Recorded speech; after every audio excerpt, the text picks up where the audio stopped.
আওয়ামী লীগের নিষেধাজ্ঞা উঠে যাবে কিনা এটা নিয়ে কনফিউশন আছে ডক্টর ইউনূসের একটা বক্তব্য ঘিরে।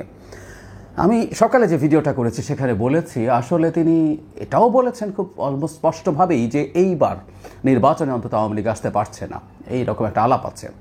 কিন্তু শুধু এইবার কেন, মানে আওয়ামী লীগ যদি আমরা মনে করি যে আওয়ামী লীগ মানবতা বিরোধী অপরাধে জড়িত আছে তাহলে তার তো আর কোনোদিনই ফিরে আসার কথা না। যাই হোক, সেটা আদালতের এখতিয়ার, আদালতে কি হবে সেটা আমরা পরে দেখব।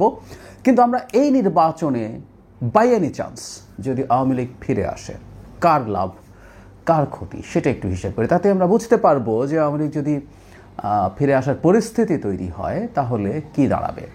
মানে ব্যাপারটা এইরকম, আমি সকালেই বলেছি বিচারের জায়গায় থাকবে। সরকার যদি আওয়ামী লীগকে তার নিষেধাজ্ঞাটা এক্সিকিউটিভ অর্ডারে যেহেতু দিয়েছে, সরকার চাইলে যে কোনো মুহূর্তে সেটা তুলে নিতে পারে। সে সরকার যদি এটা তুলে নেয় তাহলে আওয়ামী লীগ এই নির্বাচনেই পার্টিসিপেট করতে পারে, খুব ভালোভাবেই পারে। ব্যাপারটা এরকম যে একজন অপরাধীর বিচার চলবে কিন্তু তার জামিন হয়েছে, তিনি ফ্রিলি ঘুরে বেড়াতে পারছেন।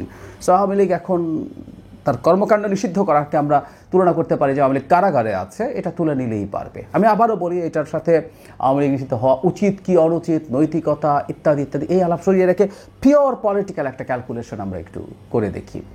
আমি ব্যক্তিগতভাবে মনে করি আওয়ামী লীগ দল হিসেবে মানবতা বিরোধী অপরাধে জড়িত ছিল। শুধু তাই না, পলিটিক্যাল পার্টি অর্ডিন্যান্স 1979 যেটা আছে সেখানেও একটা দল যা যা করতে পারবে না, যেটা করলে সে নিষিদ্ধ হতে পারে, সেই ধরনের কাজও আওয়ামী লীগ করেছে। সুতরাং আওয়ামী লীগ নিষিদ্ধ হওয়া বেশ যৌক্তিক এবং আমি বহুদিন ধরে এটা আমার এখানে এবং বিভিন্ন টক শোতে ফাইট করছি, গতকালও ফাইট করেছি যে এত % লোক সমর্থন করে বলেই আওয়ামী লীগকে রাখতে হবে। It's not a logic. একটা ডেমোক্রেটিক প্রসেসের মধ্যে থাকতে হলে একটা দলকে রাজনৈতিক দল হতে হবে এবং তার কতগুলো ডেমোক্রেটিক নর্মস থাকতে হবে। এগুলো ভাঙলে কেউই রাজনৈতিক দল হিসাবে কোনো ডেমোক্রেটিক স্পেসে অপারেট করতে পারে না। এগুলো নিয়ে আমার কোনো দ্বিধা নেই, এগুলো আমি ডিবেট করে যাচ্ছি। কিন্তু আমি আবারও বলছি, পলিটিক্যাল গেইনিং এবং লস কার সবচেয়ে বেশি হচ্ছে? আমরা লস দিয়ে শুরু করি। আওয়ামী লীগ না থাকায় কার সবচেয়ে লাভ হয়েছে? আওয়ামী লীগ ফিরে আসলে তার সবচেয়ে লস হবে, সিম্পল। আমি মনে করি আওয়ামী লীগ না থাকায় সবচেয়ে বেশি লাভবান হয়েছে পলিটিক্যালি জামায়াতে ইসলামী। আমরা খেয়াল করব, আওয়ামী লীগ যখন নিষিদ্ধ হতে যায় তখন জামায়াতে ইসলামী অফিসিয়ালি কথা বলেনি। এটা কারণ আছে, কারণ আওয়ামী লীগ নিষিদ্ধ হোক এটা আসলে ইউরোপিয়ানরা বা আমেরিকা চায়নি। তাদের এক ধরনের খোলামেলা অবস্থানও এগুলো নিয়ে ছিল। এমনকি ডক্টর ইউনূস নিজেও চান নাই, বহুবার তিনি এই ধরনের আলাপ করেছেন। কিন্তু যখনই আওয়ামী লীগ নিষিদ্ধ তার আলাপ শুরু হলো, এবং আমরা এইটাকে এভাবে দেখতেও পারি, যারা ভাসনাত আবদুল্লাহ এবং এনসিপি যখন গেছে আওয়ামী লীগ নিষিদ্ধের আলাপ নিয়ে প্রথম যমুনার সামনে পরে শাহবাগে, এটা জামাত প্রেট্রোনাইজড হতে পারে। কারণ জামাত যেহেতু প্রকাশ্যে এটা করতে পারছে না, সে ইউরোপ এবং আমেরিকার বিরাগ ভাজন হতে চায় না, সে এদেরকে রাদার সামনে ঠেলে দিয়েছে। মজার ব্যাপার, অফিসিয়ালি অবস্থান না নিলেও জামায়াত কিন্তু ওখানে গেছে। জামায়াতের খুবই সিগনিফিক্যান্ট লিডার শফিকুল ইসলাম মাসুদকে আমরা দেখেছি, তিনি বলেছেন তিনি ব্যক্তিগতভাবে গেছেন। শুধু তাই না, শাহবাগে যে জমায়েত, এনসিপির তার লোকজন নেই, সেই জমায়েত মূলত জামায়াত শিবিরের লোকজন করেছে। শিবির সেখানে প্রকাশ্যে স্লোগান দিয়েছে। এর সাথে আরও বেশ কিছু ইসলামিস্ট দল এবং সংগঠন ছিল আওয়ামী লীগ নিষিদ্ধ করার ক্ষেত্রে। সুতরাং জামাতের এটা খুবই জরুরি ছিল, এটা আমরা বুঝতে পারি। কারণ আওয়ামী লীগের অবর্তমানে জামায়াতে ইসলামী দ্বিতীয় প্রধান দল হয়ে দাঁড়িয়েছে। তাদের যে ধরনের কিছু সার্ভেতে দেখা যাচ্ছে তারা বিএনপির সাথে নেক টু নেক অবস্থা, আমি তা মনে করি না, এখনও মনে করি না, কোনোভাবেই মনে করি না। আমার হিসেব মতে আওয়ামী লীগের এখনও 20% মতো ভোট হয়তো আছে, জামায়াত অবশ্যই তার সাথে বেশ খানিকটা কমই আছে। সুতরাং আওয়ামী লীগ যদি মাঠে থাকে, আওয়ামী লীগই হবে বিএনপির প্রতিদ্বন্দ্বী, যদি তারা যথেষ্ট পরিমাণ সিটে তাদের ক্যান্ডিডেট দিতে পারে। আওয়ামী লীগের এটা একটা চ্যালেঞ্জ যে তাদের অসংখ্য লোকজন পালিয়ে আছে, ফেরারিরা এবার নির্বাচনে দাঁড়াতে পারবে না। সুতরাং তাদের জন্য অনেক সিটে ক্যান্ডিডেট দেওয়া খুবই কঠিন। কিন্তু তারপর ওই যে বলছি যে দলের পদে ছিল না, কিন্তু দলের খুব সমর্থক হিসাবে, অ্যাক্টিভিস্ট হিসাবে পরিচিত আছেন এই ধরনের কিছু মানুষ, college teacher, business people, lawyers, এদেরকে যদি রাজি করানো যায়, তারা যদি দাঁড়িয়ে যায় নির্বাচনে, জামায়াতের অবস্থা ভালো কিছু হবে না। শুধু সেটা না, প্রেক্ষাপট এমন দাঁড়িয়েছে, আওয়ামী লীগ যদি নির্বাচনে না থাকে, আওয়ামী লীগের ভোটের একটা বড় অংশ জামায়াতে যাওয়ার সম্ভাবনা তৈরি হয়েছে। জামায়াত তাদেরকে শেল্টার দিচ্ছে। শুধু তাই না, কৌশলগত কারণে জামায়াত ভালো করছে, এটা দেখানো ভারত এবং আওয়ামী লীগের জন্য ভালো। সো আওয়ামী লীগ কেন্দ্রীয়ভাবে এই ধরনের সিদ্ধান্ত নিতেও পারে।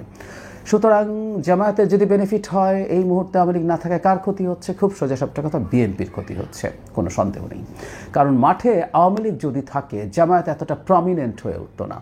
আমরা এই আলাপটা করছিলাম যে সাম্প্রতিক সময়ে জামায়াত অনেকটাই বিএনপি ঘরানার রাজনীতি করছে, সেন্টার রাইট। বিএনপি একসময় যে ধরনের রাজনীতি করতো সে তার ইসলাম থেকে তার ড্রিফট দেখছি আমরা, সরে আসছে, ইসলামকে আসলে আর অত সামনে আনছে না, রাদার এক ধরনের কল্যাণমুখী রাজনীতি দেখানোর চেষ্টা করছে, যেটা জাকসুতে হয়েছে। এমনকি জাতীয় রাজনীতিতেও দেখছি তাদের টপ নেতারা কিছুদিন আগে জামাতের আমির চাকরি দেবেন এক হাতে, এটা সেটা নানান কিছু বলেন, সবই কিন্তু জনগণের কল্যাণ নিয়ে কথা। তারা চাঁদাবাজি বন্ধ করবেন, ইসলামকে অ্যাভয়েড করছেন। সুতরাং বিএনপির জন্য এই জায়গায় বিএনপির রাজনীতি ঠিক করাটা খানিকটা হলে প্রশ্নের মুখে পড়ছে। এখন আওয়ামী লীগ থাকলে এই আওয়ামী লীগ বিএনপি যে বাইনারি আমাদের সমাজে আছে সেটা আবার প্রতিষ্ঠিত হবে এবং বিএনপির জন্য রাজনীতি ভালো হবে, খারাপ কিছু হবে না, সেটা আওয়ামী লীগ থাকার কারণে। এবং জামাত যখন ব্যাকফুটে চলে যাবে, এবং ওই যে বলছি যে আওয়ামী লীগের ভোট যেটা জামাতের কাছে গিয়ে বিএনপির সাথে কিছুটা হলেও কিছু জায়গায় কম্পিটিশনের সুযোগ ছিল, আওয়ামী লীগ মাঠে থাকলে জামাতের সেই সুযোগটা হবে না খুব স্বাভাবিকভাবেই। ফলে জামাত বেশ অপ্রাসঙ্গিক হয়ে পড়বে। শুধু তাই না, আওয়ামী লীগ যদি মাঠে ফিরে আসে এটাই এখনকার আলোচনা, রাজনীতির আলোচনার বিষয় হয়ে যাবে। পত্রিকায় লেখা হবে, কলম লেখা হবে, টকশো হবে, থাকা উচিত কি অনুচিত, আবার সে আওয়ামী লীগই ইস্যু হয়ে দাঁড়াবে। জামাত যে এই বেশ কিছুদিন ধরে দারুণ ইস্যু হয়ে আছে, তারা তাদের কর্মসূচি, তাদের লোয়ার হাউসের পিআর, তারা কি করছে, বিভিন্ন সার্ভেতে তাদের অবস্থা খুব ভালো আসছে, তাদের ডাকসুতে যেটা, এই সব কিছু ওভারশ্যাডোড হয়ে যাবে। সুতরাং আমরা বুঝতে পারি আওয়ামী লীগ ফিরে আসার পরিস্থিতি যদি তৈরি হয়, জামাত সেটাকে আবার প্রবলভাবে নিজে অথবা কোনো প্রক্সি সামনে রেখে বাধা দেওয়ার চেষ্টা করবে। কারণ দিনের শেষে একটা কথা মনে রাখা তো যায়, মানে আমরা এইভাবে বলছি, আওয়ামী লীগ ফিরে আসার জন্য সরকার বিচার করছে, বিচারের জায়গায় চলবে। বিচারের সময় যদি আওয়ামী লীগ নিষিদ্ধ হয় আজ থেকে সাম ইয়ার্স আফটার, বা 1 বছর 1.5 বছর 2 বছর পর যদি বিচার শেষে নিষিদ্ধ হয়ে যাবে। কিন্তু এখন যেহেতু সে নিষিদ্ধ না, তার এই নিষেধাজ্ঞা, কর্মসূচির ওপর নিষেধাজ্ঞা তুলে নেওয়া যদি মনে করে সরকার যায়, তাহলে সেটা করতেই পারে।